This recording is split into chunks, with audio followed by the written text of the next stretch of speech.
ॐ भूर्भुवः स्वः तत्सवितुर्वरेण्यं भर्गो देवस्य धीमहि धियो यो नः प्रचोदयात्।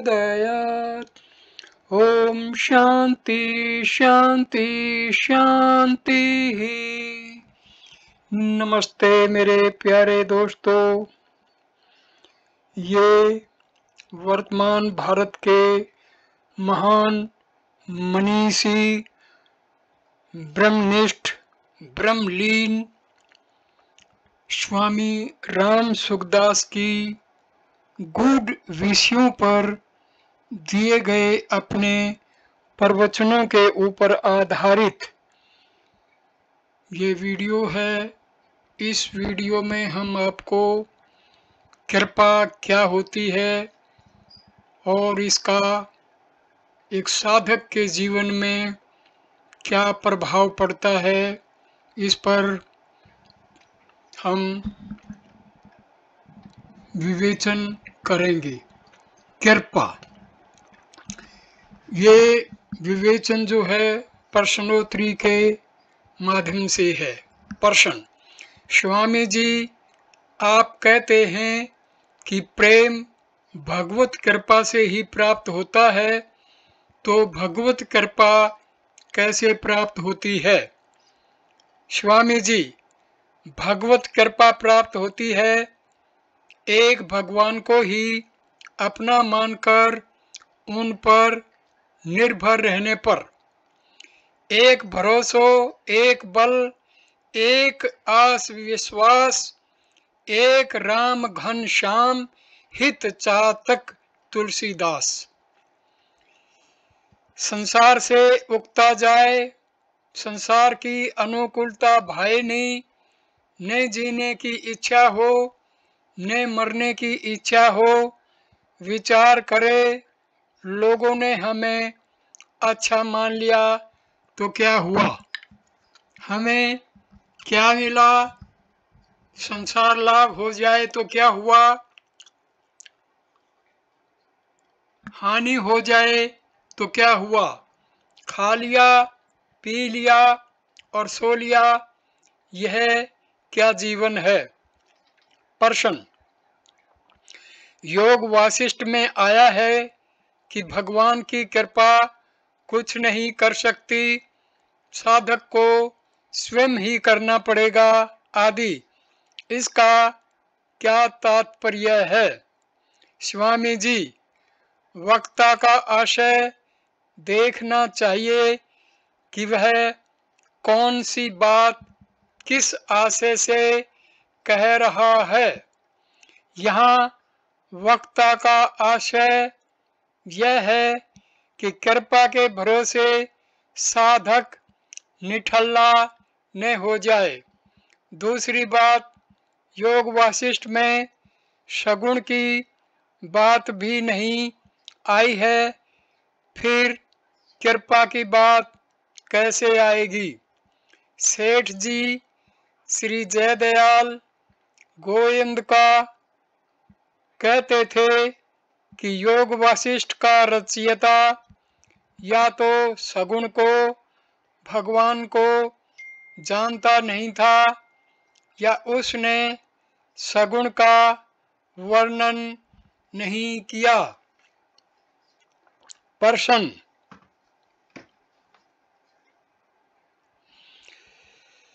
तत्ते अनुकंपा सुमीक्षण ने श्रीमद् भागवत 10वां अध्याय 14वां श्लोक।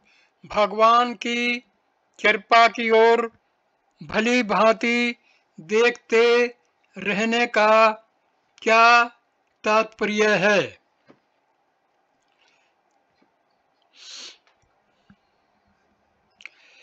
स्वामी जी, मेरे पर कृपा है, यह भाव हर समय रहना चाहिए। कमी हमारे भाव की है, हमारा भाव बन जाए तो भगवान की शक्ति थोड़ी नहीं है। अपने उद्योग में तो कमी न रखे, पर होने में कृपा समझे। कृपा को देखने से अभिमान नहीं आएगा। प्रश्न, स्वामी जी, आपने कहा कि भगवान की कृपा से ही काम होता है, तो वह कृपा कब होगी? स्वामी जी, कृपा कब होती है, कैसे होती है, यह हम जानते नहीं। बैठे बैठे अचानक हो जाती है, कारण हम जानते नहीं। कोई चिंतन बार बार होता है और हम जानते हैं कि यह ठीक नहीं है, फिर भी मन उसको छोड़ता नहीं, पर अचानक वह मिट जाता है। यह कृपा ही तो है। संत कृपा भी ऐसे ही है, कब हो जाए पता नहीं। यही मालूम होता है कि ऐसा कोई समय आता है जिसमें कृपा होती है। खास बात तो मेरे को यह जचती है, हरि से लगे रहो भाई, तेरी बिगड़ी बात बन जाई। यही बात समझ आती है। भजत कृपा करी ही रघुराई। ये मानसचरितमानस का बालकांड से 200वां दोहा है। प्रश्न, जब भगवान की कृपा सब पर समान रूप से है, तो फिर उस कृपा से सबको समान लाभ क्यों नहीं होता? स्वामी जी, भगवान के सम्मुख ने होने के कारण समान लाभ नहीं होता। मैं तो सम्मुख भी नहीं हुआ, फिर भी भगवान ने मेरे पर कृपा की। सम्मुख होने पर कृपा करे, सम्मुख न होने पर न करे, तो कृपा क्या हुई? उनकी कृपा अहेतु की है। ऐसा कोई अवसर आता है कि उनकी कृपा से काम हो जाता है। वह अवसर कैसे आता है, कब आता है, हम जानते नहीं। वे कृपालु हैं, कृपा करने का उनका स्वभाव है।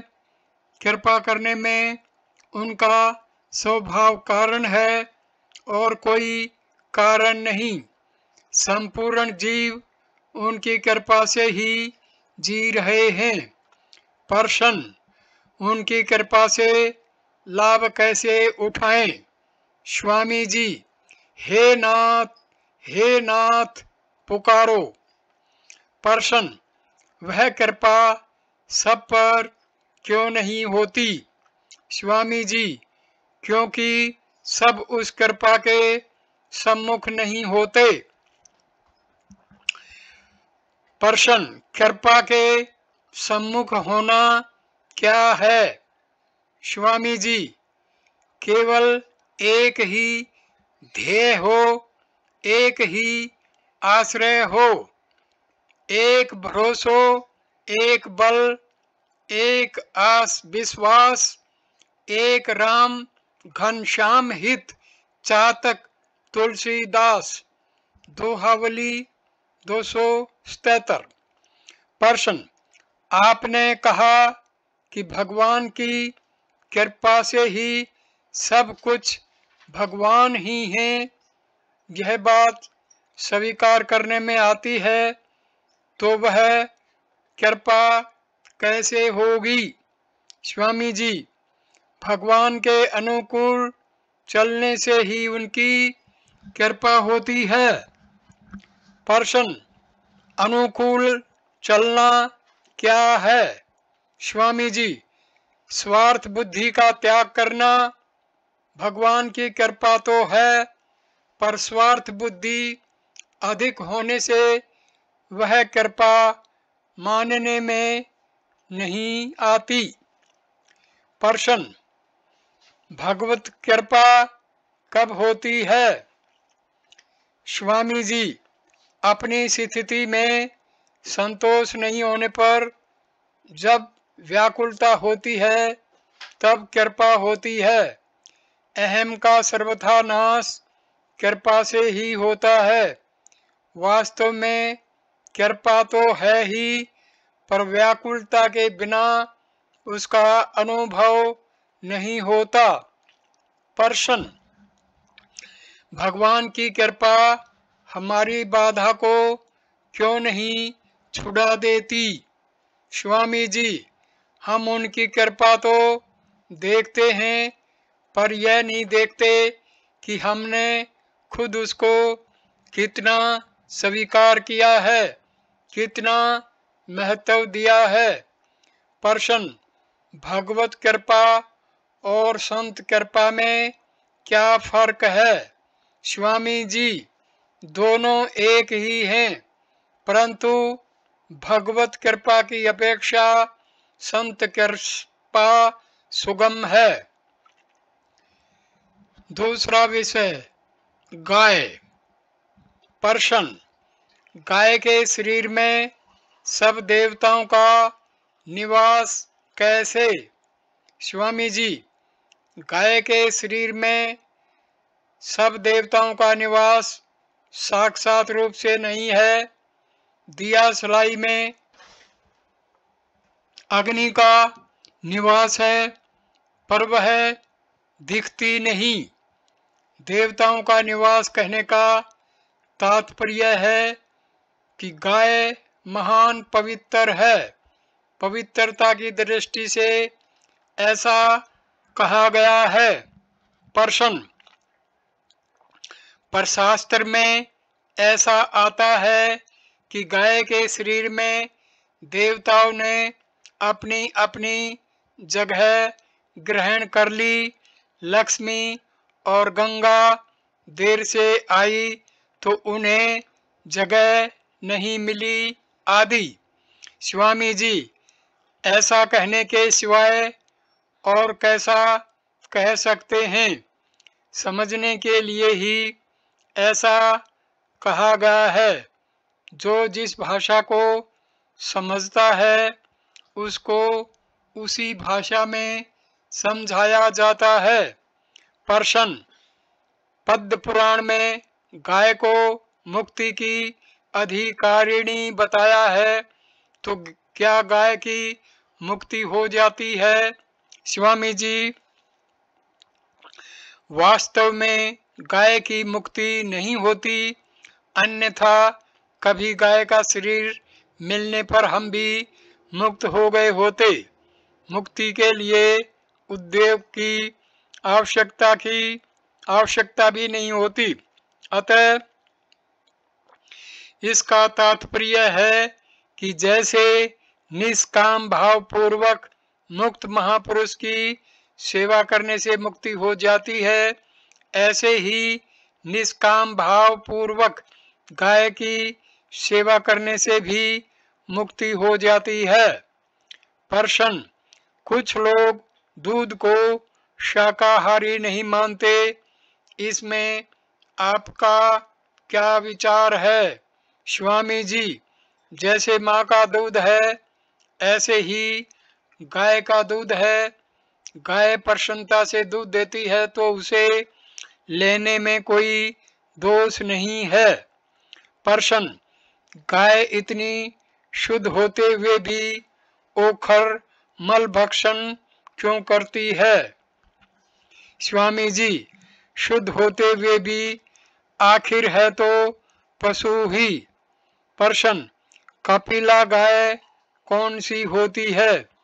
स्वामी जी, कपिला गाय पीले रंग की होती है। अन्य गायों की नाक, खुर और पूंछ ये तीनों काले होते हैं, पर कपिला गाय के ये तीनों पीले होते हैं। प्रश्न, गोरोचन कहाँ होता है?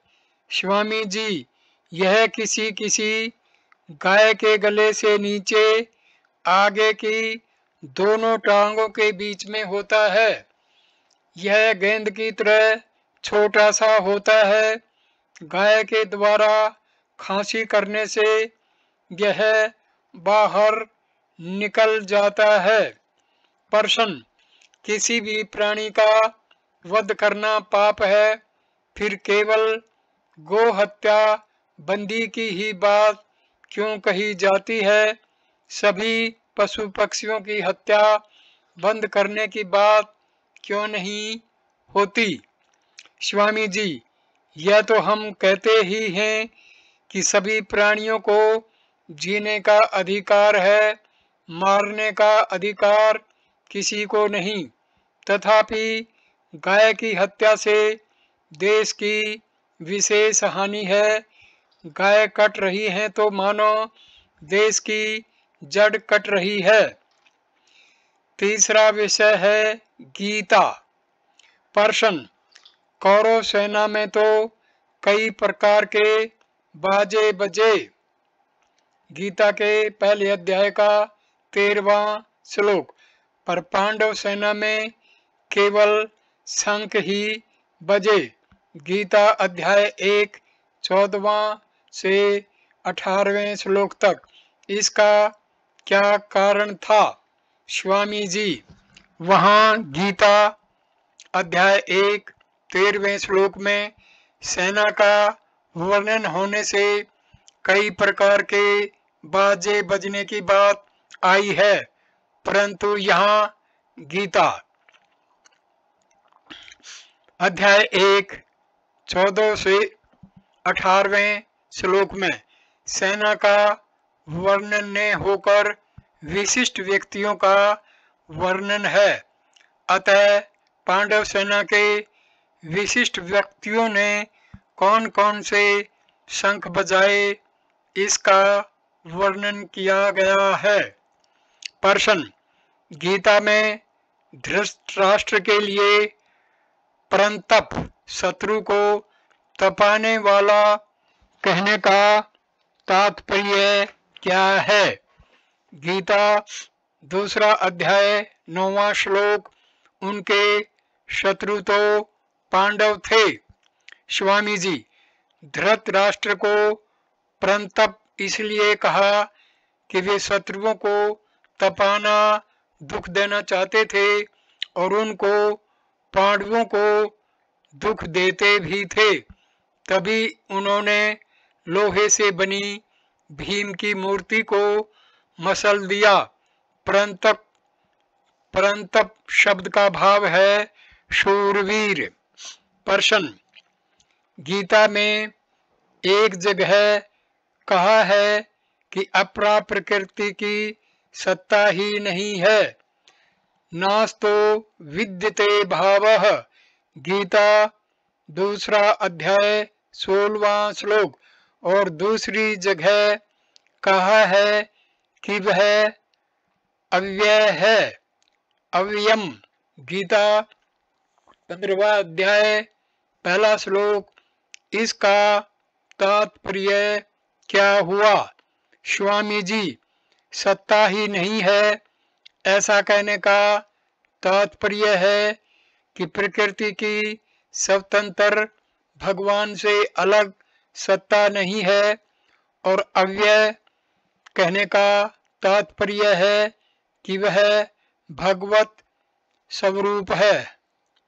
जैसे शरीर से नख केश पैदा होते हैं तो वे शरीर रूप ही हैं, पर शरीर से अलग उनकी सत्ता नहीं है।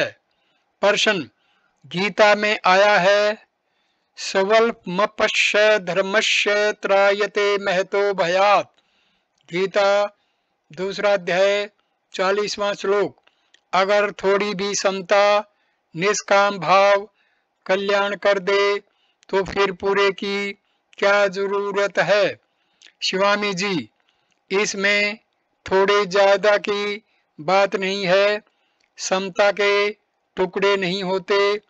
इसका तात्पर्य है कि जितनी समता आ गई उतनी समता शिथिल रहेगी, उसका कल्याण के सिवाय और कोई फल नहीं होगा। उस थोड़ी समता का भी नाश होगा। प्रश्न गीता में आया है सवल्पमस्य धर्मस्य त्रायते महतो भयात्। गीता 2 अध्याय 40वां श्लोक। यदि स्वल्प होते हुए भी समता महान है, पूरी की पूरी है, तो फिर तत्काल कल्याण हो जाना चाहिए। थोड़ा सा भी निष्काम भाव आते ही कल्याण हो जाना चाहिए। अगर देरी लगती है तो इससे ऐसा दिखता है कि तत्काल कल्याण न होकर कर्म से कल्याण होता है। स्वामी जी, महतो भयात को अर्थात असत को सत्ता देने से ही देरी लगती है, कर्म मुक्ति होती है। यदि सर्वथा सत्ता ने दें तो तत्काल कल्याण है, सद्दो मुक्ति है। प्रश्न दिया सलाई छोटी होती है, जब वह रुई को जलाती है तब रुई खुद जलकर जलने में सहायता करती है, इसका तात्पर्य। स्वामी जी, क्रिया भले ही छोटी हो पर निष्काम भाव पूरा होना चाहिए, तभी स्वल्पमस्य धर्मस्य त्रायते महतो भयात होगा। जैसे रुई ही अग्नि बन जाती है, ऐसे ही तत्व ज्ञान होने के बाद निष्ठा अपने आप होती है, उसके लिए प्रयत्न नहीं करना पड़ता। प्रश्न गीता में आए योगस्थ कुरु कर्माणि। गीता 2 अध्याय 48वां श्लोक पदों से क्या यह सिद्ध नहीं होता कि कर्म योग सिद्ध के द्वारा होता है? स्वामी जी, यहाँ साधन बताया गया है कि साधक योग अर्थात समता में शिथिल होकर कर्म करे, अर्थात कर्म करते समय साधक सावधान रहे कि अपने में राग द्वेष हर्ष शोक न आ जाएं। सिद्ध होने पर योग अर्थात समता में शिथिल होना नहीं पड़ता, प्रत्युत स्वाभाविक समता रहती है। प्रश्न स्वामी जी, आपने निर्मम निष्काम निरअहंकार यह कर्म बताया है और गीता में निष्काम निर्मम निरअहंकार यह कर्म बताया है। विहाय कामान्यः सर्वान्। गीता अध्याय 2 71वां श्लोक। साधक किस कर्म को माने? स्वामी जी, जैसे शास्त्रीय दृष्टि से बंधन का मूल कारण अज्ञान है, पर साधक की दृष्टि से मूल कारण राग है, ऐसे ही शास्त्रीय दृष्टि से पहले निष्काम होने के बाद निर्मम होने की बात ठीक है, पर साधक की दृष्टि से पहले निर्मम ममता रहित होने की बात ठीक है। कारण कि मनुष्य पहले ममता में ही फंसता है, सबसे पहले ममता ही होती है। इसलिए साधक निर्मम निष्काम निरअहंकार इस ढंग से चले तो सुगमता से प्राप्ति हो जाएगी। निर्मम होने से निष्काम होने की सामर्थ्य आ जाएगी और निष्काम होने से निरअहंकार होने की सामर्थ्य आ जाएगी। शास्त्रीय दृष्टि के अनुसार चलने से मनुष्य पंडित विद्वान होता है और साधक की दृष्टि के अनुसार चलने से उसको अनुभव होता है। प्रश्न उपदेश के अधिकारी तो मनुष्य हैं, फिर ब्रह्मा जी ने मनुष्यों के साथ साथ देवताओं को भी उपदेश क्यों दिया? स्वामी जी, देवता भी स्वार्थ का त्याग करके अपना कल्याण कर सकते हैं। उनमें भी देवऋषि नारद जी ऋषि हुए हैं। प्रश्न, गीता में आया है कि वर्षा यज्ञ से अर्थात कर्तव्य कर्म करने से ही होती है। यज्ञाद भवति पर्जन्य है। गीता 3 अध्याय 14वां श्लोक। तो फिर कहीं कम वर्षा और कहीं अधिक वर्षा क्यों? स्वामी जी, कर्मों से वर्षा होती है तो जन्म भी कर्मों से होता है। जहाँ अधिक वर्षा होती है वहाँ अपने कर्मों के अनुसार मनुष्य जाते हैं। भूमंडल की रचना के कारण भी अधिक या कम वर्षा होती है। वर्षा शब्द उपलक्षण है जिसका तात्पर्य केवल जल से नहीं है प्रत्युत अनुकूलता से भी है। वर्षा होना अनुकूल परिस्थिति है और अतिवृष्टि एवं अनावृष्टि होना प्रतिकूल परिस्थिति है। अनुकूल अथवा प्रतिकूल परिस्थिति कर्मों से ही प्राप्त होती है। प्रश्न, गीता काम क्रोध का वेग सहने के लिए कहती है। 3 अध्याय का 34वां श्लोक, 5वें अध्याय का 23वां श्लोक। पर मनोवैज्ञानिक कहते हैं कि इनका वेग सहने से ही हानि होती है। क्या करें? स्वामी जी, इनकी सत्ता मानकर सहने से हानि होती है। इनकी सत्ता न मानकर सहें अर्थात निर्विकार रहें। प्रश्न, साधक संजीवनी 13वां अध्याय 5वें श्लोक में मन को अपंचीकृत महाभूतों से उत्पन्न बताया है और 15वें अध्याय के 9वें श्लोक में मन को पंच महाभूतों से उत्पन्न बताया है। यह फर्क कैसे? स्वामी जी, वास्तव में दोनों जगह एक ही बात है। मन पंच महाभूतों का कार्य है, चाहे वह पंचीकृत हों चाहे अपंचीकृत। पहले पंच महाभूत अपंचीकृत थे, पीछे पंचीकृत हुए। प्रश्न, साधक संजीवनी 13वें अध्याय के 14वें श्लोक में 5 विषयों को इंद्रियों का कार्य बताया है। यह कैसे? स्वामी जी, ठीक बात है। शब्द स्पर्श आदि क्रमशः आकाश वायु आदि की तन्मात्राएं कार्य हैं। अतः ये शब्दादि कारण भी हैं और कार्य भी, परंतु कार्य में कारण की अपेक्षा विशेष गुण होता है। कारण में सत्ता विशेष है और कार्य में गुण विशेष है। जैसे मिट्टी कारण है और घड़ा कार्य है। घड़ा पानी से भर सकता है पर मिट्टी नहीं, यह कार्य का गुण है। पर कार्य में भी सत्ता तो कारण मिट्टी की ही है। कार्य की स्वतंत्र सत्ता नहीं होती। विषयों को कार्य इसलिए कहा गया है कि विषयों का ज्ञान इंद्रियों से ही होता है। इंद्रियां ही विषयों को प्रकाशित करती हैं। प्रश्न, साधक संजीवनी 3 अध्याय 37वां श्लोक में आया है कि शरीर निर्वाह में भी शास्त्रों में केवल अपने लिए भोग भोगने का निषेध है। इसका तात्पर्य क्या है? स्वामी जी, तात्पर्य है कि शरीर निर्वाह में भी भोग बुद्धि नहीं होनी चाहिए।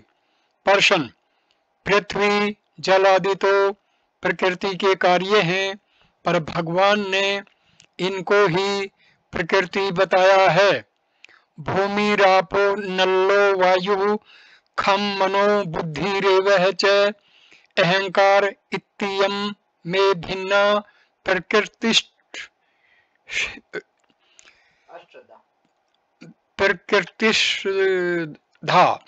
इसका क्या कारण है? स्वामी जी, भगवान के कथन में कार्य और कारण दोनों आ गए, अर्थात निराकार और साकार दोनों प्रकृतियां आ गई। भूमि, जल और तेज ये तीनों साकार और निराकार दोनों होते हैं। वायु दो नहीं होती, परंतु केवल स्पंद और निस्पंद होती है। आकाश एक ही होता है। इसलिए कुछ मतावलंबी आकाश को नित्य मानते हैं, परंतु हमारे ग्रंथों में आकाश को भी उत्पन्न होने वाला बताया गया है। तस्माद् वा एतस्मादस् आत्मने आकाश संभूत। तैत्तरीय उपनिषद 2 अध्याय 1 श्लोक। प्रश्न, गीता में आए संभव आप आत्म मायया, गीता 4 अध्याय 6 श्लोक, और योग माया समावर्त है, गीता 7वां अध्याय 25वां श्लोक। इन दोनों पद्यों में आया योग माया और आत्म माया क्या है? क्या यह अपरा प्रकृति है? स्वामी जी, भगवान की मर्जी इच्छा ही योग माया या आत्म माया है, तो अपरा प्रकृति से श्रेष्ठ है। प्रश्न, गीता में भगवान ने कहा है वेदा अहम संतितानि वर्तमानानि चार्जुन भविष्याणि च भूतानि माम तु वेदने कश्चन। गीता 7वां अध्याय 26वां श्लोक। हे अर्जुन, जो प्राणी भूतकाल में हो चुके हैं तथा जो वर्तमान में हैं और जो भविष्य में होंगे, उन सब प्राणियों का तो मैं जानता हूँ, परंतु मुझे भक्त के सिवाय कोई भी प्राणी नहीं जानता। तात्पर्य है कि भगवान सर्वज्ञ हैं, इसलिए किस प्राणी की क्या गति होगी, अमुक जीव की मुक्ति होगी या अमुक जीव बंधन में रहेगा, यह भी भगवान जानते हैं। उनकी इन सर्वज्ञता से मनुष्य परतंत्र हो गया, क्योंकि वे जैसा जानते हैं वैसा ही होगा। स्वामी जी, ऐसी बात नहीं है। इसके उत्तर में कई बातें हैं, जैसे एक, ईश्वर की सर्वज्ञता कैसी है, वे क्या क्या जानते हैं, आदि बातों को जीव नहीं जान सकता। अगर जीव जान जाए तो वह ईश्वर की अपेक्षा ज्यादा सर्वज्ञ हो गया, परंतु यह संभव नहीं है। अतः ईश्वर की सर्वज्ञता को हम जान ही नहीं सकते। दूसरा, भगवान ने अपनी तरफ से जो मनुष्य जन्म दिया है वह संपूर्ण जन्मों का आदि भी है और अंत भी है। अतः मनुष्य चाहे तो इस जन्म में मुक्त हो सकता है, इसमें वह स्वतंत्र है। तीसरा, संसार की जानकारी का महत्व उन्हीं की दृष्टि में है जो संसार को सच्चा मानते हैं। वास्तव में संसार असत है, उसकी सत्ता ही नहीं है। भगवान की दृष्टि में संसार है ही नहीं। चौथा, भगवान में जानने की शक्ति है, पर वे जानते नहीं। इसलिए नहीं जानते कि जानने से मनुष्य की स्वतंत्रता में बाधा न लगे, वह पराधीन न हो जाए। पांचवा, जैसे निद्रा के आदि और अंत में मनुष्य है ही, ऐसे ही यह सृष्टि मनुष्य से ही चली है और मनुष्य में ही समाप्त होती है। मनुष्य जन्म ही आदि और अंतिम जन्म है। अतः भगवान तो मनुष्य जन्म देते हैं, पर आगे के जन्मों का निर्माण मनुष्य खुद करता है। छठा, भगवान के वचनों से यह तात्पर्य भी निकलता है कि मैं केवल जीवों को जानता हूँ, उनके कर्मों को नहीं। वे जीव चाहे मुक्त हों चाहे बंधन में हों, जीव तो वही हैं। जीव तो वे के वे ही रहेंगे। सब जीव भगवान के ज्ञान के अंतर्गत हैं। अगर भगवान यह जानेंगे कि जीव क्या करेगा तो जीव परतंत्र हो जाएगा। अतः भगवान जीवों को जानते हैं, उनकी गति को नहीं। 8वां, जीव क्या करेंगे, उनकी क्या गति होगी आदि सब वर्णन सृष्टि को सच्चा मानकर ही है। सृष्टि की सत्ता मानकर ही यह कहा जाता है कि ज्ञानी का व्यवहार ऐसा ऐसा होता है। वास्तव में ज्ञानी का व्यवहार होता ही नहीं।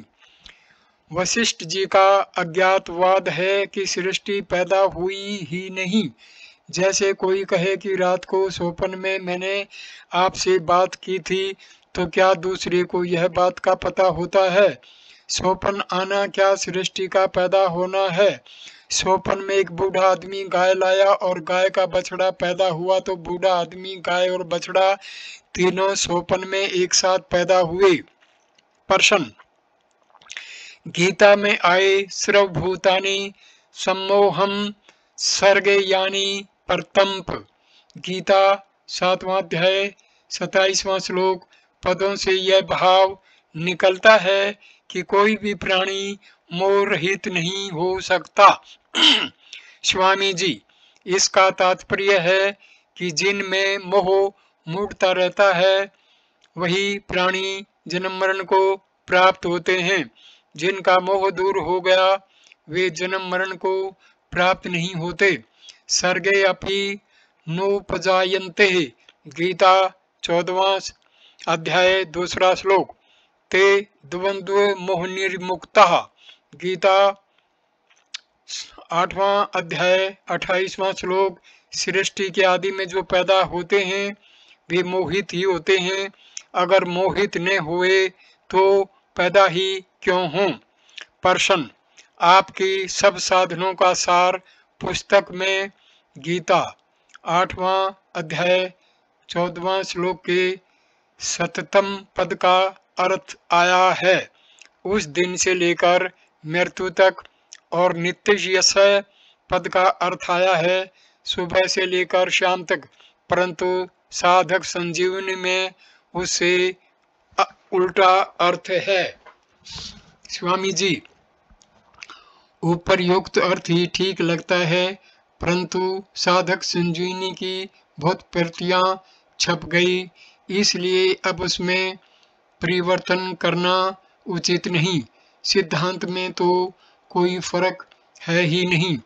प्रश्न, स्वामी जी, आपने कहा कि भक्त तो स्वयं व्यवस्थित होता है, सम्यग् वशिष्ठो ही सह, गीता 9वां अध्याय 30वां श्लोक। पर कर्म योगी तथा ज्ञान योगी की बुद्धि शिथिल होती है, तस्य प्रजा प्रतिष्ठिता, गीता 2वां अध्याय का 57वां श्लोक, 58वां, 61वां और 68वां श्लोक। परंतु शिथिल बुद्धि की बात कर्म योगी के लिए आई है, ज्ञान योगी के लिए नहीं।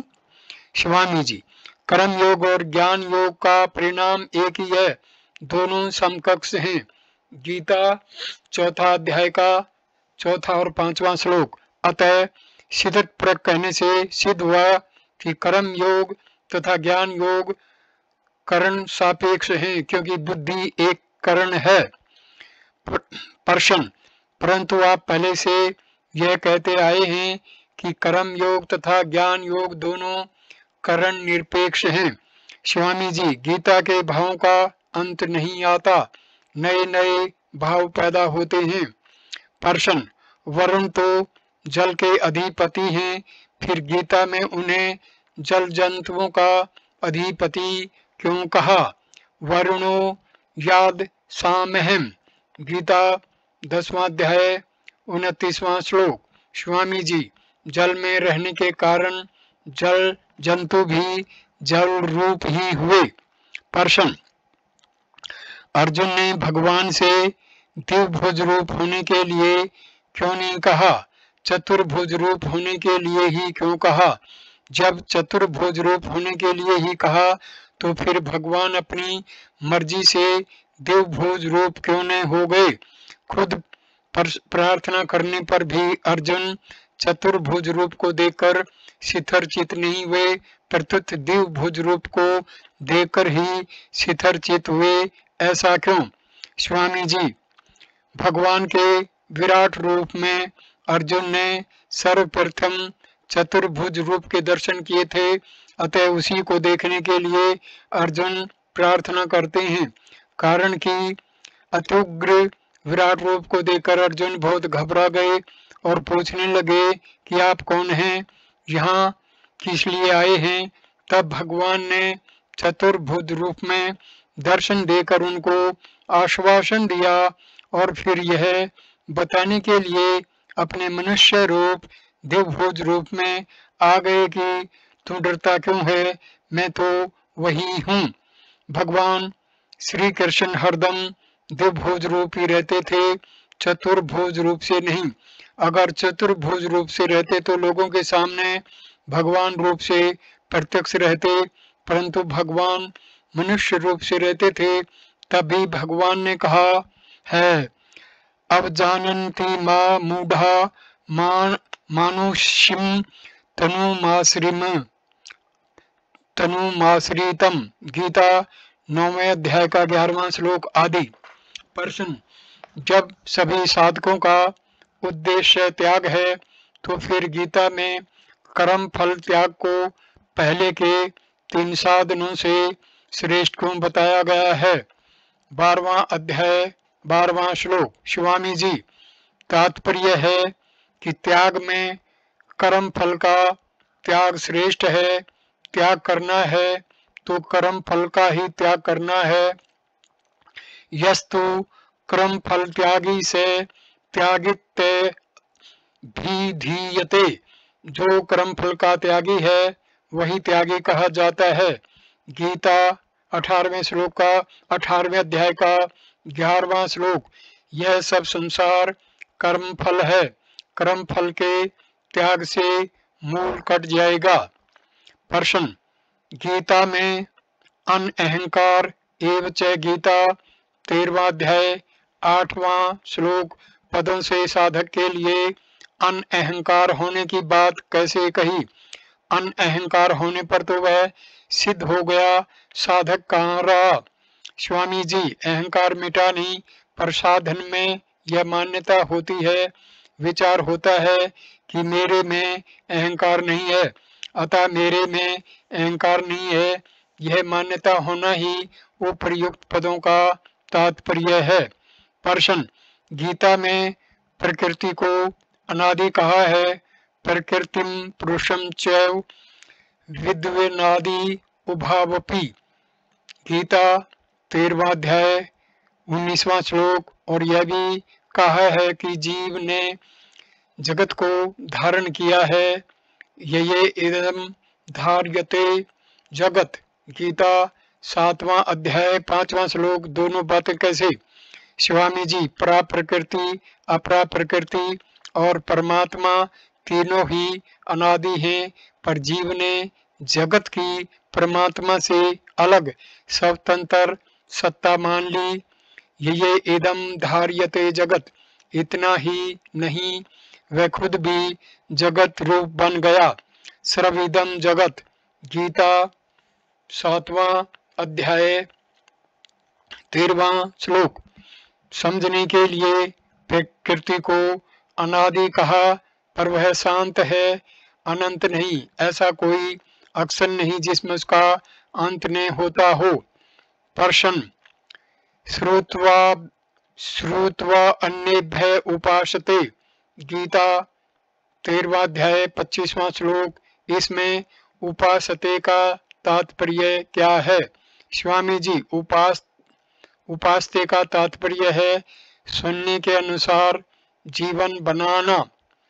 प्रश्न, संसार अभाव रूप है, फिर उसे अव्यय क्यों कहा है? ऊर्ध्वमूल मद शास्त्रखम स्वस्थवम प्राहुर्व्यम। गीता 15वां श्लोक, 15वां अध्याय, पहला श्लोक। स्वामी जी, संसार को अव्यय कहते हैं, प्राहु अव्यय है नहीं। प्रश्न, जो संसार को जानता है वह वेदवित है। यस्तम वेद से वेदवित। गीता 15वां अध्याय, पहला श्लोक। तो वह क्या जानता है? स्वामी जी, यह जानता है कि संसार नहीं है, परमात्मा है। नास्तो विद्यते भावो ना भावो विद्यते संतः। गीता 2 अध्याय 16वां श्लोक। वेदवित, तत्वदर्शी तथा श्रववित तीनों एक ही हैं। प्रश्न, गीता में अध्यात्म नित्य है। गीता 15वां अध्याय 5वां श्लोक। यह पद तो ज्ञान मार्ग का है और तमेव चादम पुरुषम प्रपदे। गीता 15वां अध्याय 4था श्लोक। यह पद भक्ति मार्ग का है, अतः दोनों की संगति ठीक नहीं बैठती कि भक्ति के वर्णन में ज्ञान की बात कैसे?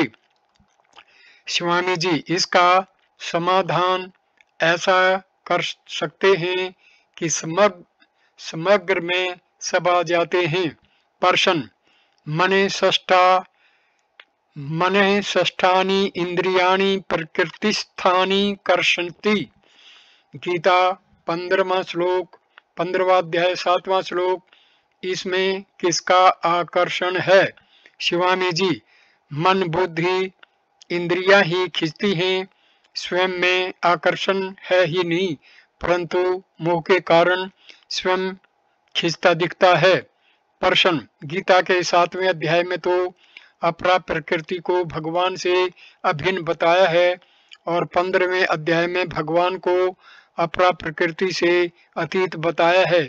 इसका क्या तात्पर्य है? स्वामी जी, जब तक हमारी दृष्टि में संसार की सत्ता है तब तक भगवान अपरा प्रकृति अक्षर से अतीत है, अन्यथा दोनों एक ही हैं। स्वतंत्र सत्ता भगवान की ही है। अपनी स्वतंत्र सत्ता मानने से साधक ज्ञानी हो जाता है और भगवान की स्वतंत्र सत्ता मानने से भक्त हो जाता है। प्रश्न, प्रकृति विभाग तो पतन करने वाला है और दैवी आसुरी संपत्ति भी प्रकृति विभाग में है, फिर दैवी संपत्ति मुक्ति के लिए कैसे दैवी संपत्ति दिव्य मोक्षाय? गीता 16वां अध्याय 5वां श्लोक। स्वामी जी, प्रकृति विभाग भी एक विभाग उत्थान उन्मुख करने वाला और एक विभाग पतोन्मुख करने वाला है। दैवी संपत्ति सात्विक राजस भाव आदि उत्थानोन्मुख करने वाले विभाग हैं और आसुरी संपत्ति तामस भाव आदि पतनोन्मुख करने वाले विभाग हैं। प्रश्न, ने क्रम सौ मनुष्य जत्ते। गीता 6वां अध्याय 4था श्लोक। और सवे सवे कर्मण्य भी रतः। गीता 18वां अध्याय 45वां श्लोक। दोनों में क्या फर्क है? स्वामी जी, कर्मों में आसक्ति नहीं होनी चाहिए पर अभिरति होनी चाहिए। आसक्ति में लेना है और अभिरति में देना है। आसक्ति होने पर मनुष्य अपने स्वार्थ के लिए कर्म करता है और अभिरति होने पर दूसरों के हित के लिए कर्म करता है। आसक्ति बांधने वाली है और अभिरति मुक्त करने वाली है। प्रश्न, भगवान को मान ही सकते हैं, जान सकते ही नहीं। ने में विदु सुरगणः। गीता 10वां अध्याय 2 श्लोक। फिर भक्त्या माम भी जानानि। गीता 18वां अध्याय 55वां श्लोक। इसका तात्पर्य क्या हुआ? स्वामी जी, यहाँ जानना वास्तव में मानना ही है, क्योंकि भगवान को जान सकते ही नहीं। जैसे हम भगवान को जानते नहीं, फिर भी भगवान के होने के विषय में हमें कोई संदेह नहीं होता, इस प्रकार संदेह रहित तो होना ही उन्हें जानना है। मानना जानने से कमजोर नहीं होता। भक्ति में मानना विश्वास ही जानना है। प्रश्न, स्वामी जी, आपने कौनते प्रति जानी ही गीता 9वां अध्याय 31वां श्लोक का यह अर्थ किया है कि कौनते तू प्रतिज्ञा कर और मामे वैश्यसी सत्यम ते प्रतिजाने। गीता 18वां अध्याय 65वां श्लोक का यह अर्थ किया है कि मैं प्रतिज्ञा करता हूँ, ऐसा फर्क क्यों? स्वामी जी, इसका तात्पर्य है कि भक्त का विनाश नहीं होता। यह प्रतिज्ञा तू कर और तू मेरा अत्यंत प्रिय है, यह प्रतिज्ञा मैं करता हूँ। प्रश्न, स्मृतिर्लब्धा। गीता 18वां अध्याय 73वां श्लोक मान्यता है या अनुभव? स्वामी जी, दृढ़ मान्यता है। प्रश्न, स्मृति जागृत होने में हेतु क्या है? स्वामी जी, मोह का नाश होना। नष्टो मोह स्मृति लब्ध्वा। गीता 18वां अध्याय 73वां श्लोक। मोह का नाश भगवान की कृपा होता है। ततो प्रसाद मान्य माच्युत्य।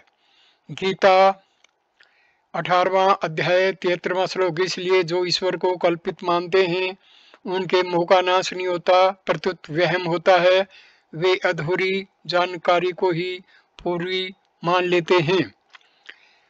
प्रश्न, पहले मोह का नाश होता है या स्मृति होती है? स्वामी जी, मोह का नाश होते ही स्मृति होती है और स्मृति होते ही मोह का नाश होता है। दोनों काम तत्काल होते हैं, देरी का काम नहीं। प्रश्न, स्वामी जी, आपने गीता का तात्पर्य बताया, शरण हो जाना और कुछ न करना, फिर करिष्ये वचनम तत्व। गीता 18वां अध्याय 73वां श्लोक का तात्पर्य क्या हुआ? स्वामी जी, तात्पर्य है कि अपने लिए कुछ करना है ही नहीं, जैसा आप कहो वैसा करना है।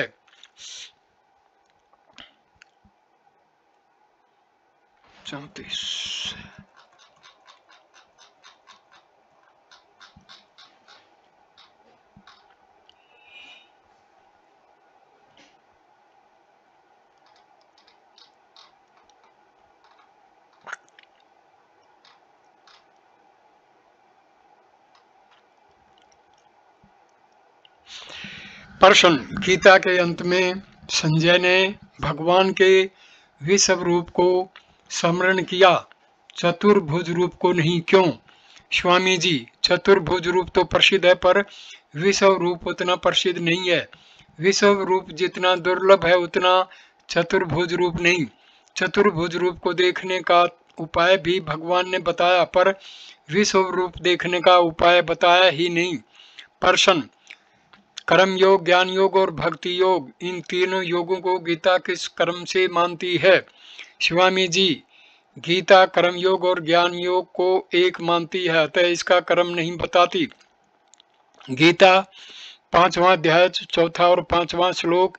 गीता की दृष्टि से कर्म योग तथा ज्ञान योग दोनों लौकिक हैं और भक्ति योग अलौकिक है। प्रश्न, गीता में भगवान ने ज्ञान योग को सांख्य योग के नाम क्यों कहा है?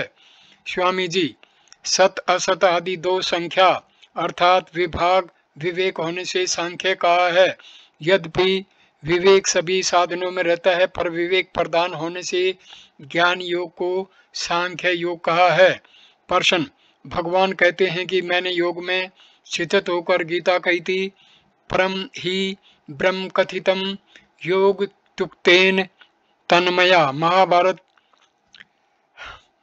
में ये 16वें अध्याय के 13वें श्लोक में योग में स्थित होने का तात्पर्य क्या है? स्वामी जी, योग में तो भगवान निरंतर ही स्थिर रहते हैं, यहाँ योग में स्थित होने का तात्पर्य है कि सुनने वाले का हित किसमें है, उसके लिए क्या कहना चाहिए, जो मैं कहूँगा उसका भविष्य में क्या असर पड़ेगा। इस प्रकार श्रोता के हित में स्थिर होकर विशेष सावधानी पूर्वक गीता कही है। यहाँ गीता के भाव की ही भी मुख्यता है। अर्जुन का विशेष भाव होने से ही भगवान ने गीता कही है, अन्य समय वैसा भाव ने होने से नहीं कही। प्रश्न, भगवान ने भगवत गीता गद्य में कही है, जिसे महर्षि वेदव्यास जी ने बाद में श्लोकबद्ध कर दिया, फिर इसे गीता गाया हुआ गीत क्यों कहते हैं। स्वामी जी, जब मनुष्य मस्ती आनंद में होता है तब उसके मुख से स्वतः गीत निकलता है। भगवान हर्ष में मस्ती में रहते हैं, अतः उनके वचन गीत होते हैं। प्रश्न, स्वामी जी, आपने कहा है कि गीता को जानने से जो विषय गीता में नहीं आया उसका भी ज्ञान हो जाएगा, कैसे। स्वामी जी, गीता के अनुसार अपने स्वार्थ का त्याग, निष्काम भाव और दूसरे के हित का भाव हो जाएगा तो उसके भीतर स्वतः बात पैदा होती है। तभी मनुष्य स्मृति में कहा है कि सभी देशों के मनुष्य भारत में उत्पन्न मनीषियों से अपने अपने कर्तव्य की शिक्षा ग्रहण करें। एतद् देश परशुतस्य सकाश आदि ग्रम जन्मनः स्वं स्वं स्वं चरित्रम शिक्षेर पृथ्व्याम श्रवमानवा। गीता मनुस्मृति के दूसरे अध्याय का 20वां श्लोक। प्रश्न, भागवत महात्म्य में आया है कि भक्ति के दो पुत्र ज्ञान और वैराग्य अचेत हुए पड़े थे। उन्हें बार बार गीता पाठ सुनाने पर भी होश नहीं आया। ऐसा कहने का क्या तात्पर्य है। स्वामी जी, इसका तात्पर्य गीता की निंदा करने में नहीं है, परंतु भागवत में प्रवृत्ति कराने में है।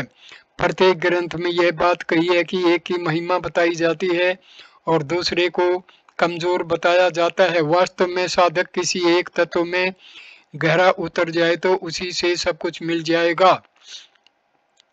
प्रश्न, गीता का पाठ अनुलोम विधि से करना चाहिए या प्रतिलोम विधि से। स्वामी जी, अगर गीता कंठस्थ हो तो बिना पुस्तक के प्रतिलोम पाठ करने से बड़ी शांति मिलती है। मैंने करके देखा है।